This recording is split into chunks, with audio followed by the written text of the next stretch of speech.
சற்று முன் வெளியான முக்கிய அறிவிப்பின்படி மக்களே உஷாராக இருங்கள், மீண்டும் கனமழை எச்சரிக்கை.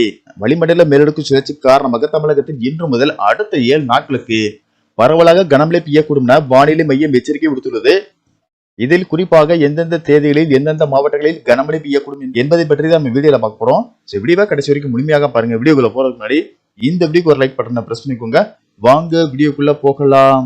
மன்னார் வளைகுடா மற்றும் அதனை ஒட்டிய தென் தமிழக கடலோர பகுதிகளில் மேல் ஒரு வளிமண்டல மேலடுக்கு சுழற்சி நிலவுகிறது. இதன் காரணமாக இன்று தமிழகம், புதுவை மற்றும் காரைக்கால் பகுதிகளில் ஒரு சில இடங்களில் இடி மின்னலுடன் கூடிய லேசானது முதல் மிதமான மழை பெய்யக்கூடும்.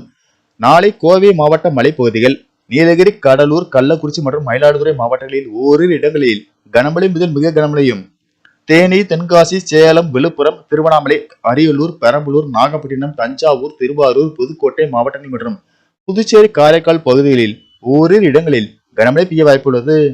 4ஆம் தேதி கோவை மாவட்ட மலைப்பகுதிகள், நீலகிரி, கடலூர், கள்ளக்குறிச்சி மற்றும் மயிலாடுதுறை மாவட்டங்களில் கனமழை முதல் மிக கனமழையும், தேனி, தென்காசி, கிருஷ்ணகிரி, தருமபுரி, சேலம், திருச்சி, அரியலூர், பெரம்பலூர், விழுப்புரம், திருப்பத்தூர், வேலூர், ராணிப்பேட்டை, திருவண்ணாமலை, காஞ்சிபுரம் மாவட்டங்களில் ஓரிரு இடங்களில் கனமழை பெய்யக்கூடும்.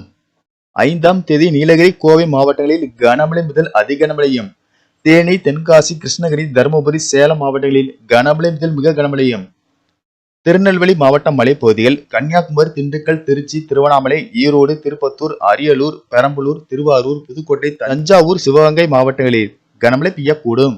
மேலும் வருகிற 6ஆம் தேதி வரை தமிழகம், புதுவை மற்றும் காரைக்கால் பகுதிகளில் கனமழை பெய்யக்கூடும். சென்னை மற்றும் புறநகர் பகுதிகளில் வானம் ஓரளவு மேகமூட்டத்துடன் காணப்படும் என்றும் நகரின் ஒரு சில பகுதிகளில் இடி மின்னலுடன் கூடிய லேசானது முதல் மிதமான மழை பெய்யக்கூடும். மீனவர்களுக்கான எச்சரிக்கையின்படி தமிழக கடலோர பகுதிகள், மன்னார் வளைகுடா மற்றும் குமரி கடல் பகுதிகளில் சூறாவளி காற்று மணிக்கு 40 முதல் 50 கிலோமீட்டர் வேகத்திலும் இடையிடையே 60 கிலோமீட்டர் வேகத்திலும் வீசக்கூடும் என்பதால் மீனவர்கள் இப்பகுதிகளுக்கு செல்ல வேண்டாம் என்று அறிவுறுத்தப்படுகிறார்கள். நன்றி, வணக்கம்.